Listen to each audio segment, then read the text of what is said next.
Coach, what is the benefit of these extra bowl practices? Looks like you're spending some more time with some of the younger players. Yeah, you know, just you finish up, you know, your conference championship game. Coaches are on the road. We give the players a few days off with finals that week, and then you're able to come back. You start getting your vets back in the routine of things. Pretty short and crisp with them here early on in bowl prep mode. Get a lot of work with your young guys. Opportunity for them to get coached, see themselves on tape a bunch, correct some things, come back the next day and grow from it. Great opportunity for them. It's almost like an extra spring ball. How about the veterans? Have they kind of picked up from where they left off for the season? Have you been pleased with what they've been doing? Yeah, we hit a couple things with them last weekend. It was our first recruiting weekend after the season, so it was a big recruiting weekend as well. Early this week, they had a couple of days off. Got them back in the weight room midweek, started moving them around, and we'll get a couple practices in with them here this weekend as well. Josh, how different was last year's recruiting experience compared to this one? I know you didn't have as much time because you had with the championship game, but what was the difference? Well, it's a ton different. Just, you know, instead of signing guys, you know, after being on the job for 11, 12 days, you've had an entire recruiting cycle with them. You've had an opportunity to really get to know the individuals, and they know exactly what they're getting when they come here on campus. They've seen our players, they've seen our culture.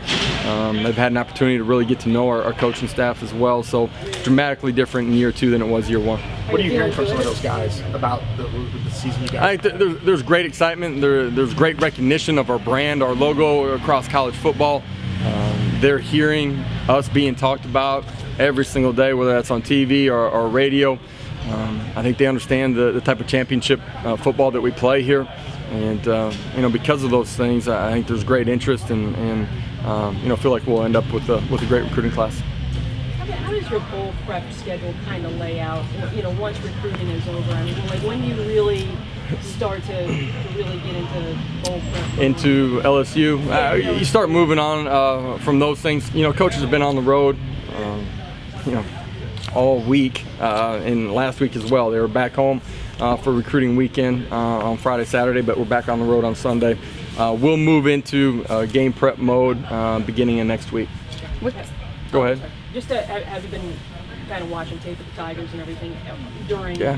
Yeah. While you're traveling, you're getting an opportunity to start watching game tape, some cut-ups. You know, they're athletic. They're and I'm talking on in all 3 phases, offense, defense, in particular. Just great athleticism from the skill spots. You know, defensively they can test everything. A lot of press man, long, you know, at the corner position. Both lines of scrimmage. They're big, athletic, physical. You know, they pose, you know, issues in all areas because they got great players. Now that we're a couple weeks removed from the game, can you kind of reflect a little bit more about Darryl Mack and just, you know, how he stepped up in the face of pressure after a rocky start? Yeah, just his ability to forget the previous play, forget the previous drive, and just go play the next play. He's got great confidence. I think you can tell that our players have a ton of confidence in him as well. You know, calling it, we were extremely aggressive with putting the ball in his hands and giving him an opportunity to put it in our playmakers' hands and go make plays. Really proud of the way he handled the ups and downs of that football game, his consistency. I love his preparation, maturity throughout the course of the game. And you know, another great learning experience for him. You know, he's had 3 opportunities to play really meaningful snaps. I think he's grown every time that he's had the ball in his hands because of the previous opportunities. And you know, we get a month worth of prep here for LSU and expect him to go out and play in a really high way. We got some good news yesterday. Teresa Milton obviously announcing that McKenzie's doing a little bit better and he'll be with the team in Arizona. I mean, what does that mean for you and this team right now, getting that good news? And what's the communication been like between you? I mean, everybody's, you know, his phone's blowing up all the time because everybody's checking in with him. He's doing extremely well. He's in great spirits. You know, our team is constantly thinking about him, and you know, he's had a lot of visitors just wherever he's been, whether that was in the hospital or now at his house. You know, he's doing well.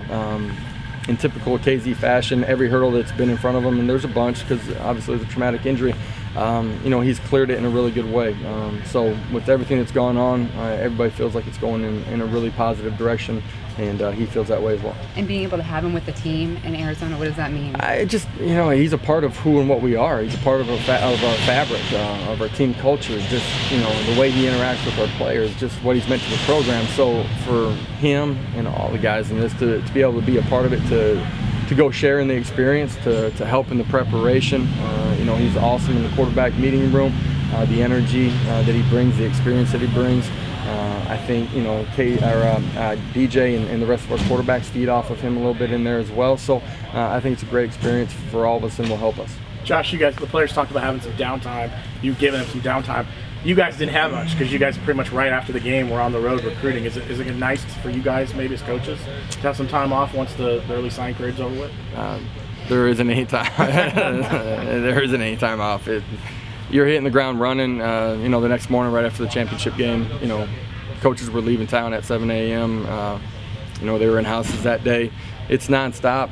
That's the way you want it. You want to, you know, be in the middle of your recruiting cycle, finish that up in a great way. You want to play in big-time bowl games, you know, where you get a couple days off for Christmas, but that's about it. We're looking forward to getting into prep mode, getting everybody back here in the facility, and just kind of getting back into a routine for us. And then, you know, guys will get a couple days off for Christmas, and then we'll reconvene out in Phoenix and get back to work. Do you have a sense of what this game and this last opportunity means for the seniors on this team? For us, it's the next opportunity to go 1-0. It's the next opportunity to finish the season the way that we want to, the way we're capable of.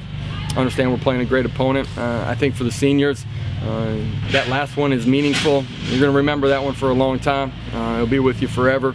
It's an opportunity to go finish it the way that we want to. But these seniors started 0-12, and now they've gone back-to-back conference championships. Can you talk a little bit more about just their journey and what that one means? Yeah, I've said it throughout the course of the season, said it after the championship game. You look at their ability to handle adversity, their ability to focus on the things that matter, being able to just go play the next play, worry about one game at a time, that mentality, that attitude, handle anything that's thrown at them.